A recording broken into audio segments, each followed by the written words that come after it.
revelation night. I had the most powerful revelation ever in my life. Revelations, rather. So how's everybody this evening? Good, Messiah. You? Oh, I'm doing real good. I just wish I could have went to sleep when you did last night and the night before last. That's all. But revelations are important. All of you need to get your holy Bibles tonight, real fast. King James. We're going to find out exactly what heaven, what life and death, heaven and hell, all that is, exactly, precisely. What was that first spiritual experience you'd like to share with us? I have something to share. I do want to remind. Okay, go ahead. I want to let y'all know I am the real Savior. I really am. To you. So you are not forgotten. Go ahead, Amanda. What you got? Okay, I know a couple of years ago I was staring in the mirror, right? I'll keep staring, and then I would see like my face disappear, and I would freak out. And then, what was that all about? Okay, that was a personal experience, but I know this one guy used to be a special forces in the military, parachute out and go across enemy lines, and he had a post in Washington, D.C. And he ran for sheriff here within the Wabians, but in Putnam County, but he didn't get it. But the point is, he kept calling me all the time. He said he was dreaming, and that in the dreams, he kept disappearing, and he was really worried about it. He was having a lot of experiences, like you say, in his apartment in D.C., he would open up the closet door because he would see a trail of feces, like from a little animal, a little person. He would follow to his closet and open it up, and it would be a gray in there, extraterrestrial gray in his closet, and he slammed the door and he opened it and he'd be gone, Well, he kept disappearing like that. And I wanted to tell him, but he was a fake nigga. He was fake a lot. He was pretending like he was, but he was like with the devil and all this, and he was fake and didn't believe nothing. Just what a fake nigga, a plastic fake nigga. And I saw it one night. He was talking to me and I found out, and I didn't want to tell him because I didn't want to scare him, but what it was is he was fading out of existence. Because he was a lying fake nigga, he was fading out of existence, disappearing. But I could never have even suggested an answer to a personal experience like that had I not been graced by the Most High to make a mind link with him in regards to that subject matter. And Cheryl, if you're here from London, I tried to answer your calls last time, but I had trouble with the phone a lot, so got a new phone today, so I want to apologize for that. And I'm sure it must have been urgent because here it was like 4 o'clock in the morning, 5 o'clock in the morning you were trying to call. All right. Okay, Amanda, anything else you want to add to that? Oh, no, not right now. Thank you. All right. Who else has a spiritual experience, or what's that first question? I have one I'd like to share. Very good. Thank you. Go ahead. When I was there at the mystery school and you ignited our chakras when we looked at the sun, and then we would look outside at things, and it would be like a purple or greenish tint to everything. Right. The other morning I got up, and when I woke up and I was looking in my room, I was seeing those colors after waking up. You shifted. Your vibrations were raising up, and you were going through them like octaves of sound and light. That's a good thing. That's good. I'm glad that's happening. Of course, what's really relevant is the colors that you see, or the combinations of colors, but I'm just glad you're seeing them. That's definitely a sign of transformation. I will help Messiah. Very good. Heaven and what it really is. I had revelations all night and this morning, and I am so crystal clear about these things that I just pray the Most High graces me with the words to be able to audibly communicate to you all what was revealed to me. That's what I pray for. Because if you can see what I saw, then you'll know everything you need to know about where you need to be and what you need to be doing to get there. I'm going to have to relay to you also a lot of experiences that I had out there and higher and different planes. And again, it gets difficult to do that because it's what Malachi used to call outformation. Does anybody know what outformation is in a comprehensive way that they can explain it to the rest of us? What it is information that's not inside of your formation. Outformation is not information. Like, in other words, outformation is you have microscopes that can see very tiny things, microorganisms and subatomic things, but there's a limit to how small it can see things. That does not mean that the things don't get smaller there to see. It's just that that's the limit that the microscope has reached.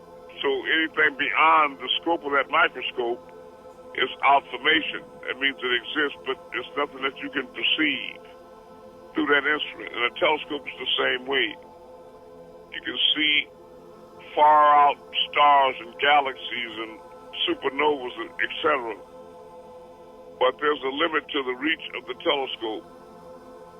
And that doesn't mean when you can't see any more stars beyond the range of the telescope that they don't exist.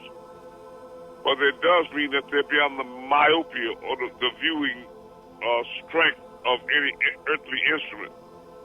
And those stars that exist beyond that reach of the optics of that telescope, that's called outformation.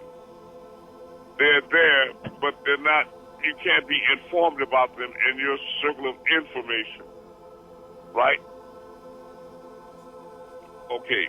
So when I try to describe to you all things that I've experienced in other planes and on other worlds, and the future, 100,000 years ahead in the future, etc., it becomes difficult because I have to do it with a larynx, with a throat, with a physical body. To try to explain spiritual things is very difficult. If you follow what I'm saying, it's hard to bridge that gap between a spiritual reality from a physical perspective with a limited physical vernacular. Is everybody with me? Yeah. Can you all respond me? Okay. All right. Yes. But you know I'm going to do my very best. All right. I'd like to have somebody look up Matthew's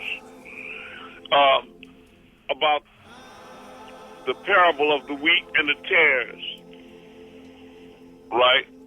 And just let me know when you have it. I need another one of you to look up a rich man's chances of going to heaven. A camel has a better chance of going through the eye of a needle than a rich man going to heaven.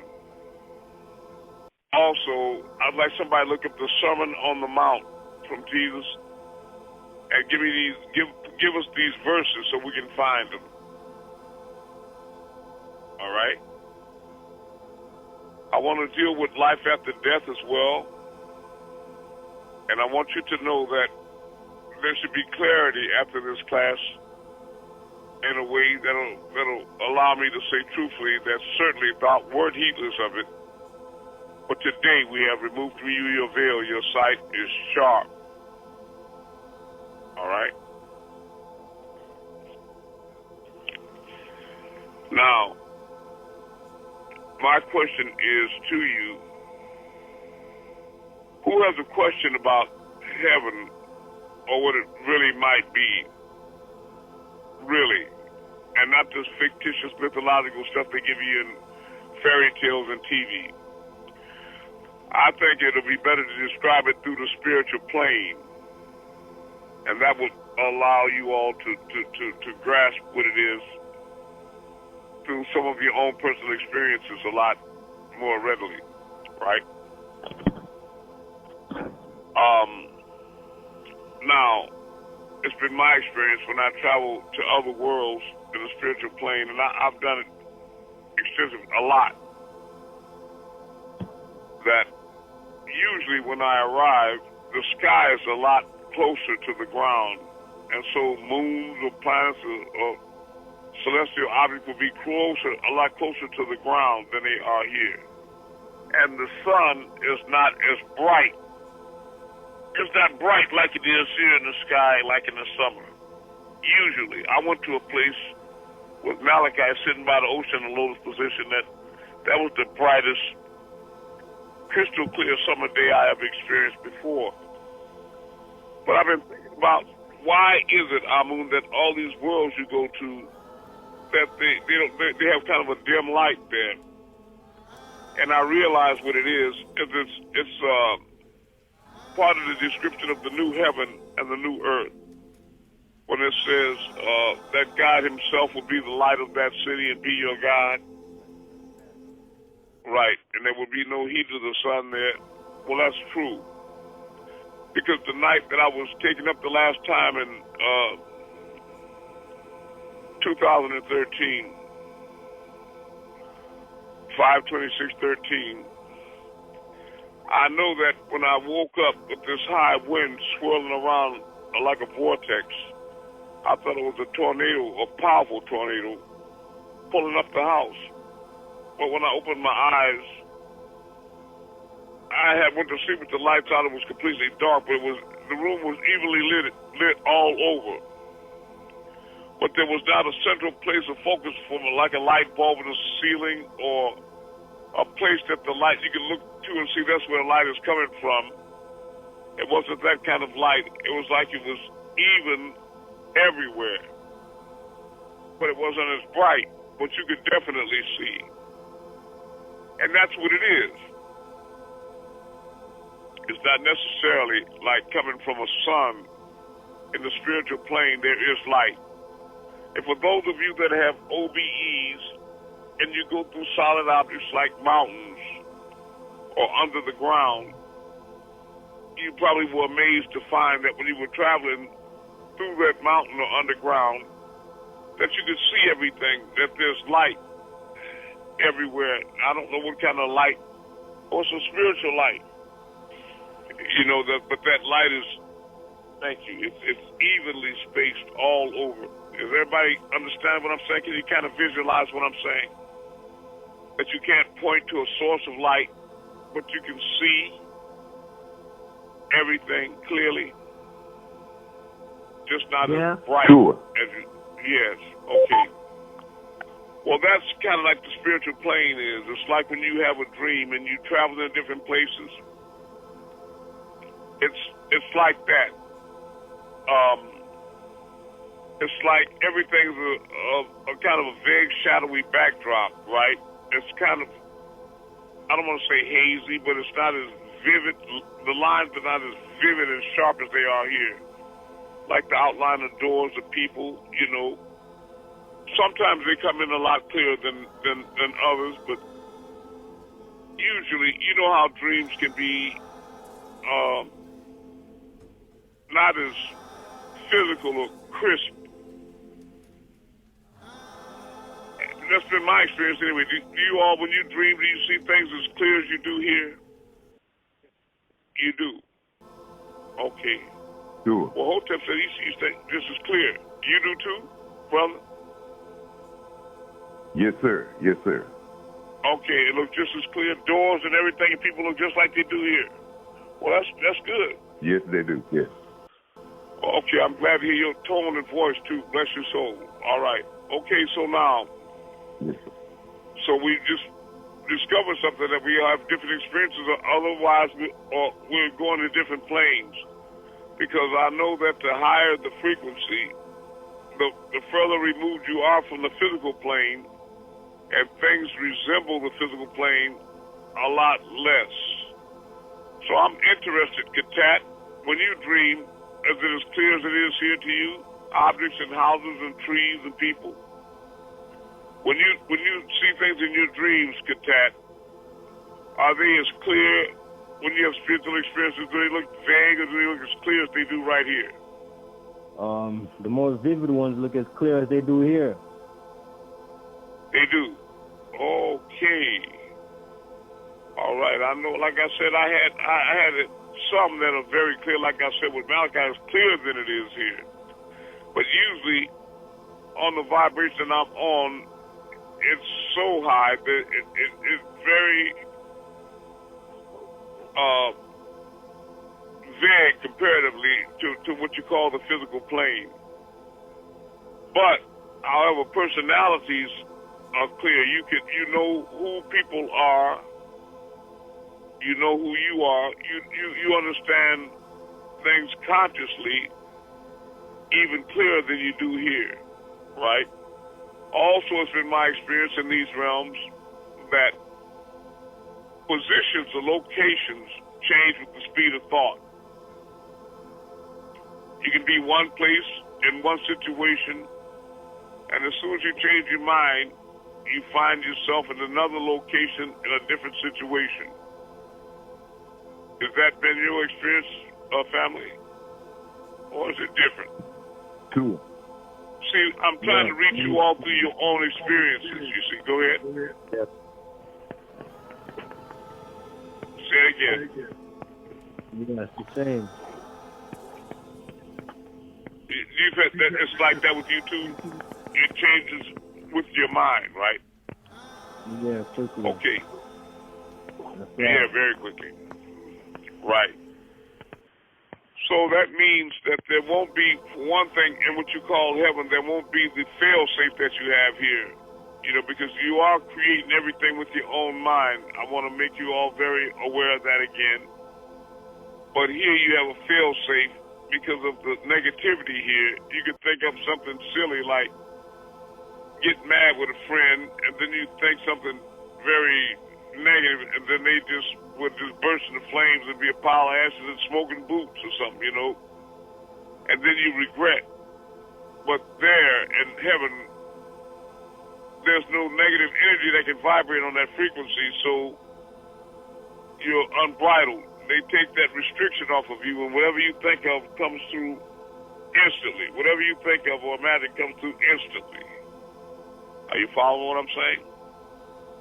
So that shows that you have a lot more maturity, and that Faout all trust you a lot more in that situation as an adult, and not as a mischievous, negative child that might think something up stupid real fast, like imagining a house on your chest or something, you know what I mean? As soon as you think of it, you can't even, you know, it already happened, or you thinking to yourself, what if somebody hit me with a straight bullet or a car hit me when you cross the street? Because it would do it, and you don't want that. So, but there, you don't have that hesitation or what have you to think about it, that fail-safe. You don't have to guard your thoughts because there's no negative thoughts allowed there on that frequency. Because negative thoughts by nature are low-frequency thoughts. Is everybody clear on that? So, and low-frequency thoughts, that's not heaven. When you think ignorant and low and negative, that's not heaven. That's devil, that's evil, negative thoughts, and they're very low. So they don't exist in high places, right? So there really, truly is no, like, oh, man, and when I get to heaven, I got to be wondering, like holding my breath all the time. I got to guard my mind. I can't be looking at this woman thinking no crazy stuff, or this man make me think about busting him in the head and all this. I can't be thinking about stealing and hurting nobody or lying or doing something. You don't have to worry about that. Because if you're privileged to make it, you don't have to worry about being the devil. You don't have to worry about meeting one. Because even thinking like that will block you from getting there. You won't make it there with that kind of thinking. So I urge you all to purify your thoughts and realign yourself with truth and divine love, and do it now, if not yesterday. Because no man or woman knows the hour. Only the Creator does. All right. Now, as I said, I have to emphasize that in the spiritual plane, my experience is that I go to so many places and I meet so many different beings. And I tell you another thing that happens is that I have traveled to the earth here. And I don't know whether it's in the future or the past, but it's a different world, but the same planet. One of the examples was I told you all that I went to a residence in New Orleans, and the mother of three of my children was there, Khadijah. And one of my daughters, Lathea, which is Larry and Althea together, she was sitting on the couch in a white T-shirt. And when she saw me, there's three of them sitting on the couch. She jumped up and bent over and said, "Daddy, my back," something about her back. And I checked her under her shirt, her back, and I said, "It looks okay." She said, "Well, it was some kind of being that came in here with a real long arm, and it reached down my shirt and touched it and did something, and I was, fixed me up, and I wasn't hurting. I was healed." And I got happy about that. I thought to myself, I really appreciate this being doing this to my child, helping her. And so I went outside, and it was like early in the morning, like when the dew was out. And it was like I said, it was, not that real bright sun. But I walked in the middle of a street, and I saw this being there, and it looked like a kind of thin, I want to say furry being, with little ears, kind of like a pointed little bear ears. So it looked funny. It wasn't a grave, but it looked different. And I wanted to thank it for what it did for my child, for healing my child and what have you. And it knew that. And somehow or another, I picked it up and I had it in my arms, kind of like you coddle a baby. And I had the head cradled in my left arm. And I looked down at it and I was thanking it for healing my child. And it looked at me with the funniest look and it said, "Kiss, kiss, chocolate." And I was thinking to myself, looking at it, I was happy, but not that goddamn happy. I wasn't that happy like that. Kiss, kiss, chocolate. Now, I was fresh out of chocolate, and I wasn't going to kiss it, so I was thinking, oh, my. It looked like it went down in like a wicker basket you used to have that was weaved out of straw, something, big, heavy straw. It went head first down in there, and I was trying to hold the legs for it. It was down there searching for something. And when you looked down the basket, it had a part to come out and went down like a square wicker box or something. And it was going down in there looking for something with them long arms. And it was working real hard. And the next thing I know, and it come through the bottom of that wicker basket, like between my legs, back on the street again. And I was wondering, because I didn't see nothing in his hands, but it was real tight. There was a hole in the street, like when you drive down the asphalt and then big trucks and cars make a big hole, and then when it rained, it'd be water down in there. It was laying on his back in a big pothole, and so I laid on the street next to it on my left side, and I was looking at it. Then I just started trying to rub it and play with it. I was tickling it by the rib cage, but it had a different anatomy, and it didn't really like that. I could tell it was uncomfortable. But I was trying to ask it where it was from, and it gave me the star system. I don't know. I think Patel, you might remember the planet, because I looked it up and everything, and it really, those creatures really look like that, and I saw the kind of crabs they have and all that. But it was a planet in the same star system that you have Larians, the cat beings or whatever. But if somebody look up New Heaven and New Earth, I need to hear that description read real quick. And then give me the Bible verse as fast as you can, because I want to communicate it. I would like to read it myself. Can somebody hand me my big Bible over there? That's not the biggest one I have, but can you hand me my Bible? Thank you. New heaven and new earth. What verse is that? All right. There'll be a new heaven and a new earth. Revelation 21. Okay, just 1 second. Let me get over there. Any particular verse? Thank you. Kiss, kiss, chocolate. Revelation. Oh, it doesn't. It just says Revelations 21 from what I can find. All right. I'm on the way. Revelation 21. Yeah, all it right. starts out with the...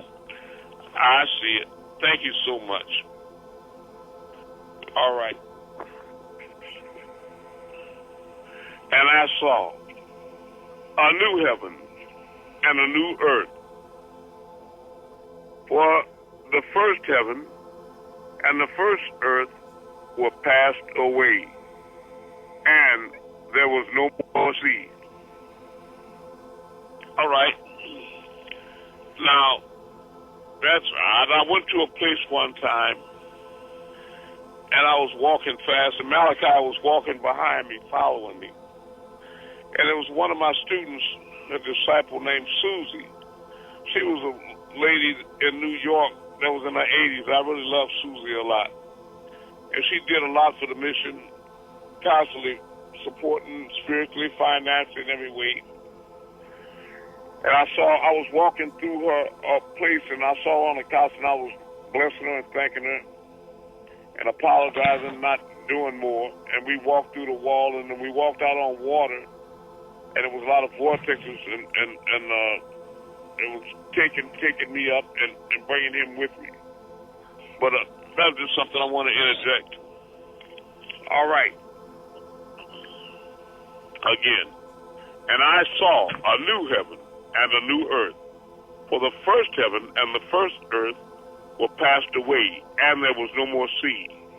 And I, John, saw the holy city, New Jerusalem, coming down from God out of heaven, prepared as a bride adorned for her husband. Now, it gives me flashes of the new commercials where you see these white people falling out the sky, being cast down from heaven. Talking about the IRS and all this here. Have you all saw those commercials where you're getting, being cast down out of heaven? Yes. Very good. And I heard a great voice out of heaven saying, "Behold, the tabernacle of God is with men." Now I interpret that it is now with men. It hasn't been for a while. And he will dwell with them, is true. And they shall be his people, and God himself shall be with them and be their God. And God shall wipe away all tears from their eyes. And there shall be no more death, neither sorrow, nor crying, neither shall there be any more pain, for the former things are passed away. And he that sat upon the throne said, "Behold, I make all things new." And he said unto me, "Write, for these words are true and faithful." And he said unto me, "It is done. I am Alpha and Omega, the beginning and the end. And I will give unto him that is athirst of the fountain of the water of life, I'll hear you, freely. He that overcometh shall inherit all things, and I will be his God, and he shall be my son. But the fearful and unbelieving and the abominable and murderers and whoremongers and sorcerers and idolaters and all liars shall have their part in the lake which burneth with fire and brimstone, which is the second death. So anybody suffering the second death does go to hell. And there came unto me one of the 7 angels, which had the 7 vials full of the 7 last plagues, and talked with me, saying, Come hither. I will shew thee the bride, the Lamb's wife. And that'll be those of you dressed in white. And Anukas is working on the outfits still. I just want to let you all know that you can be in the Lamb's wife, but you don't necessarily have to be female. Just married to the truth and engaged very closely with the truth. Now, can anybody after all these classes just explain to me what it means when it says there will be no more death? But Todd, what would be your best way to describe that? Would you describe it? Go ahead. Go ahead. Go ahead. Because Go ahead. we will have ascended and we will be on a higher vibration, and death doesn't exist there. You got it. Now, who would explain it in different words? Keith Amun, what do you say? Cheryl, are you here? No more negativity at all. No more pain, no more suffering. Nothing like that. And Nothing in particular, negative. no more death. No more death. Would that mean that death would disappear?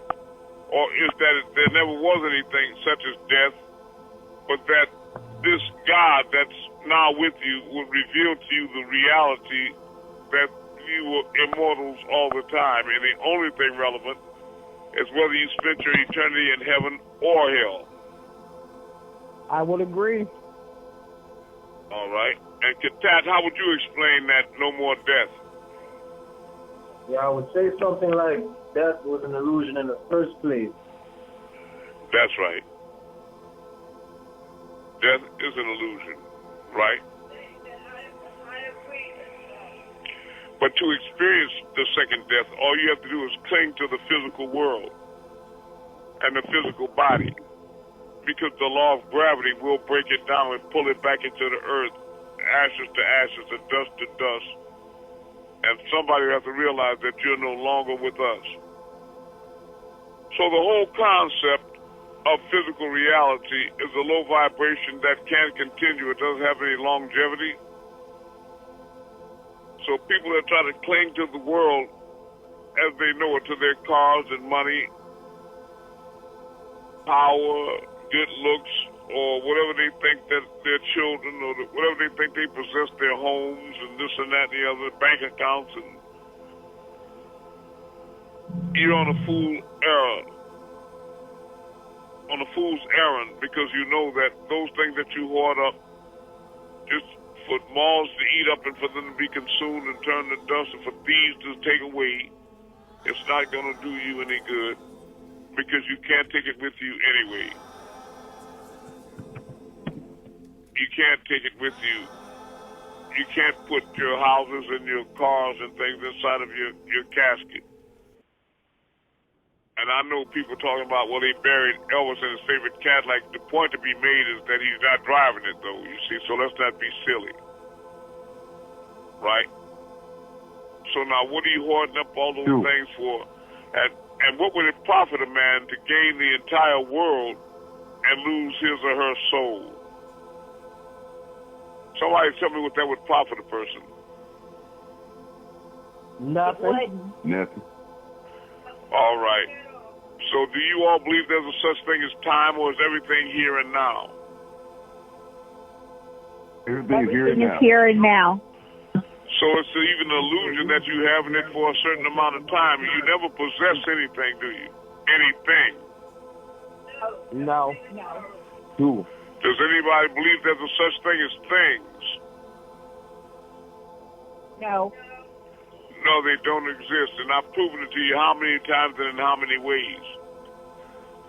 So all these people are trying to cling to these things. How intelligent are they? And what will their reward be?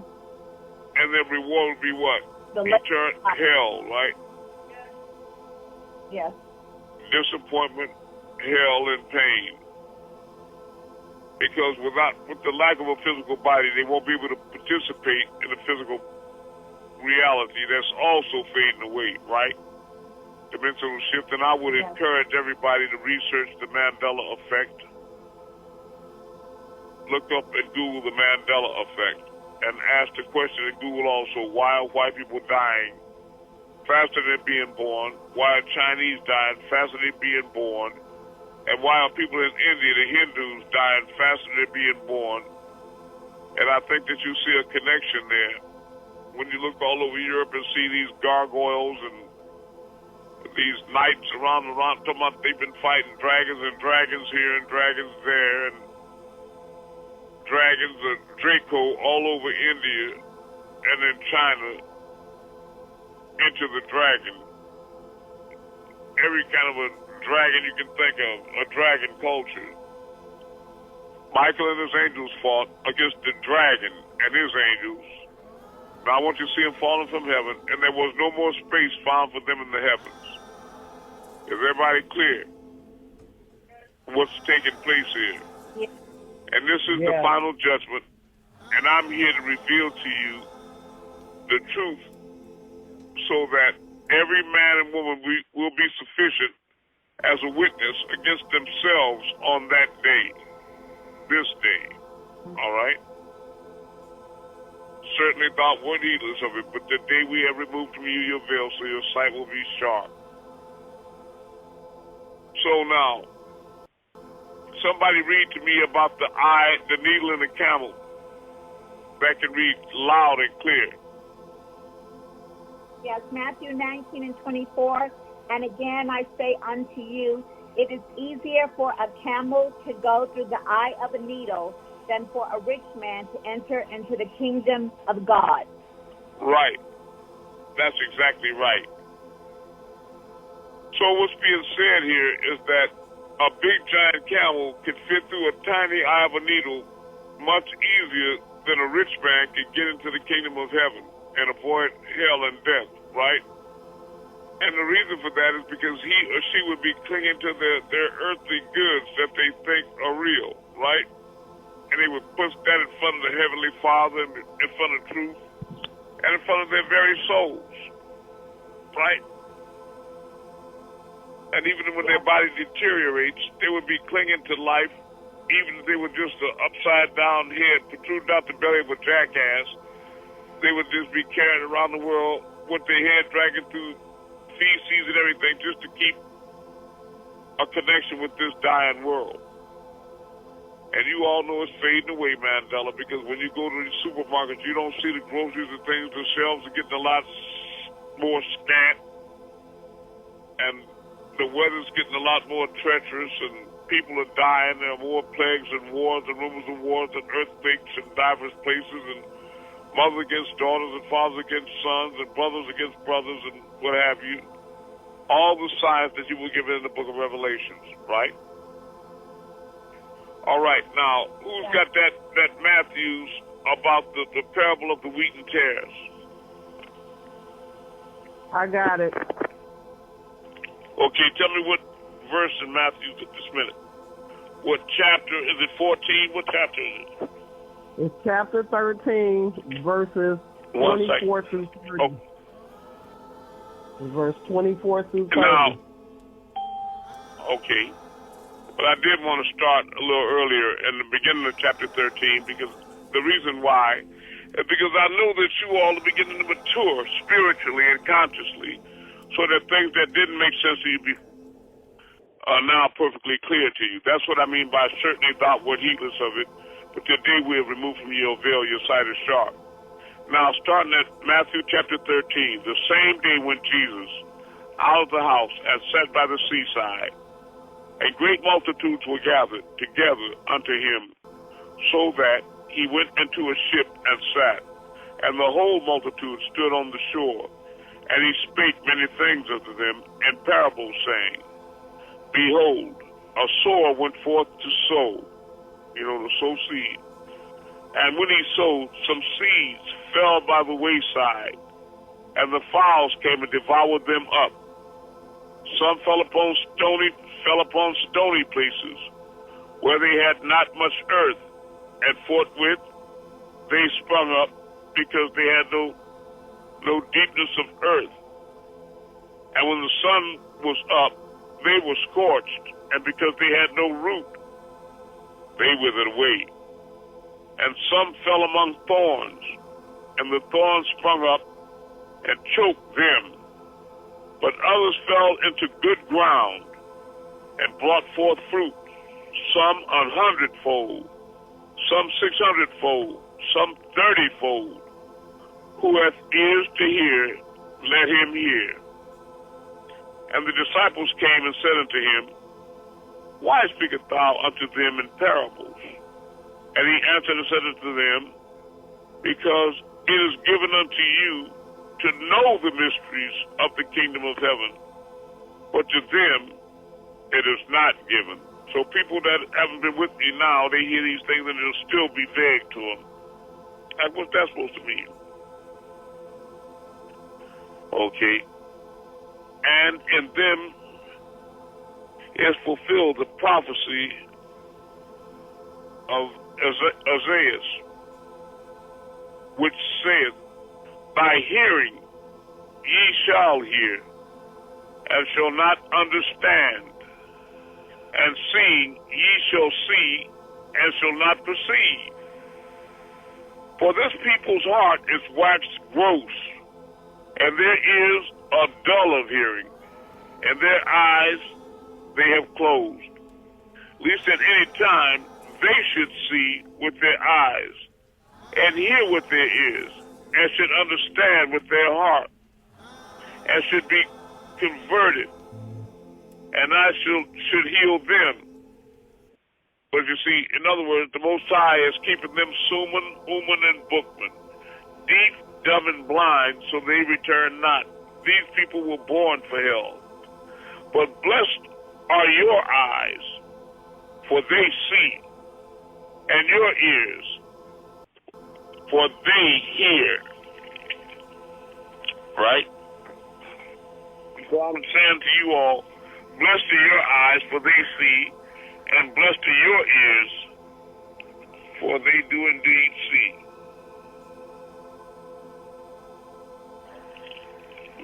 Yeah, and on any given Sunday, I know you all know there's a difference between what you understand and what the rest of the world understands, even right now. All right, 17.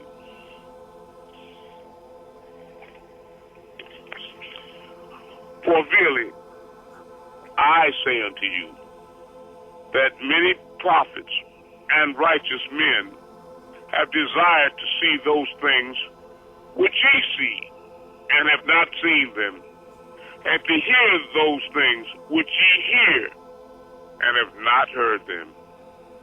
Hear ye therefore the parable of the sower.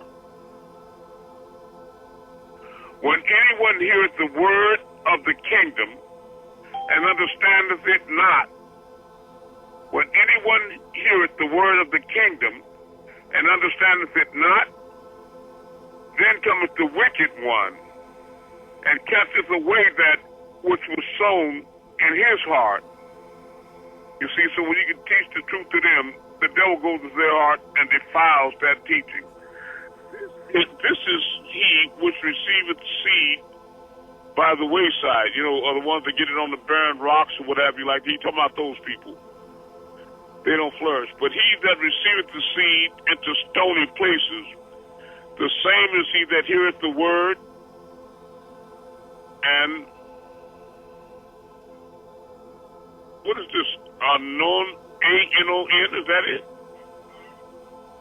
What? Anon with joy receiveth it. Yet hath he not root in himself, but dureth for it while. Don't worry about the vernacular of it. You understand what's being said. Am I right? Do you all understand what's being said and communicated? Yeah. All right. That's the difference between you and the rest of these people in the world. They think they're clever, but they don't have any sense. You see, smart, but they're dumb. Paul 2. because of the word. In other words, when you teach the truth, they persecute you in the world. By and by, he is offended. You see, so then that way they won't propagate the truth. You see, because they don't want to be offended by the devil or to offend the devil. He also that receiveth seed among the thorns is he that heareth the word, and the care of this world and the deceitfulness of riches choke the word, and he becometh unfruitful. But he that receiveth seed into the good ground is he that heareth the word and understandeth it, which also beareth fruit, and bringeth fruit, some 100-fold, some 60, some 30. So you all need to start taking the things that the Most High bless you with and helping us to propagate this mission. And I'm talking to Don Cheadle and Wesley Snipes and Shaquille O'Neal and Mariah Carey and these kind of people. Also, another parable put he forth unto them, saying, but remember that if you only have 3 pence or 3 pennies, the woman that bought that ointment to clean Jesus' feet with the oil with her hair, and Judas and them was saying, scolding her like, "Wow, we could have given that money to the poor." And Jesus told him, "said Trouble is not the woman. She gave all she had. You have the poor with you always, but me for a very short time." All right, the kingdom of heaven is likened unto a man which soweth good seed in his field, but while man slept in sight, his enemy came and sowed tares among the wheat. Oh yes, and went his filthy way, and went his way. But when the blade was sprung up and brought forth fruit, then appeared the tares also. The more your eyes open, you can also see the snakes among us. So the servants of the householder came and said unto him, Sir, did not thou sow good seed in thy field? From whence then hath it tares? And he said unto them, An enemy hath done this. The servant said unto him, Wilt thou then that we go and gather them up? But he said, Nay, leastwhile ye gather up the tares, ye will up also the wheat with them. Let both go together until the harvest. In other words, they let the Most High allow the devils to grow up among the righteous, because he didn't want to destroy the whole world and kill the righteous too. But he's waiting until this end of the world, and now we'll read on. Let both grow together until the harvest, and in the time of harvest I will say to the reapers, that's the angels, gather ye together first the tares, and bind them in bundles to burn them, but gather the wheat into my barn. Which, when you talk about wild white people dying faster than they being born, and the blacks that are with them and like them, they're going to be gathered and bundles and raked into a pile and burned. And the righteous will be gathered into his barn, into heaven. The kingdom of heaven, another parable put forth he unto them, saying, Yes, another parable put he forth unto them, saying, The kingdom of heaven is like to a grain of mustard seed, which a man took and sowed in his field, which indeed is the least of all seeds. But when it is grown, it is the greatest among herbs, and becometh a tree, so that the birds of the air come and lodge in the branches thereof. So even to the least of these, the last will be first, and the first, etc., right? Another parable spake he unto them, The kingdom of heaven is like unto leaven, bread without yeast, which a woman took and hid in the 3 measures of meal, till the whole was leavened. All these things spake Jesus unto the multitude in parables, and without a parable spake he not unto them, that it might be fulfilled which was spoken by the prophet, saying, I will open my mouth in parables. I will utter things which have been kept secret from the foundation of the world. Then Jesus sent the multitude away and went into the house. And his disciples came unto him, saying, Declare unto us the parable of the tares of the field. Break it down for us, brother. He answered and said unto them, He that soweth the good seed is the Son of Man, not the son of the devil or the daughter of Satan. The Son of Man. They spreading the good. All right. The field is the world. The good seed are the children of the kingdom, but the tares are the children of the wicked one. The enemy that sold them in is the devil. The harvest is the end of the world, and the reapers are the angels. As therefore the tares are gathered and burned in the fire, so shall it be in the end of this world which is upon you. The Son of Man shall send forth his angels, and they shall gather out of his kingdom all things that offend, and them which do iniquity, and shall cast them into a furnace of fire. There shall be wailing and gnashing of teeth. You heard that, Hotep, in that pyramid. They're tormenting us. Please help us. No skin on their bodies. They shall be the righteous. Then shall the righteous shine forth as the sun in the kingdom of their Father. Who hath ears to hear, let him hear.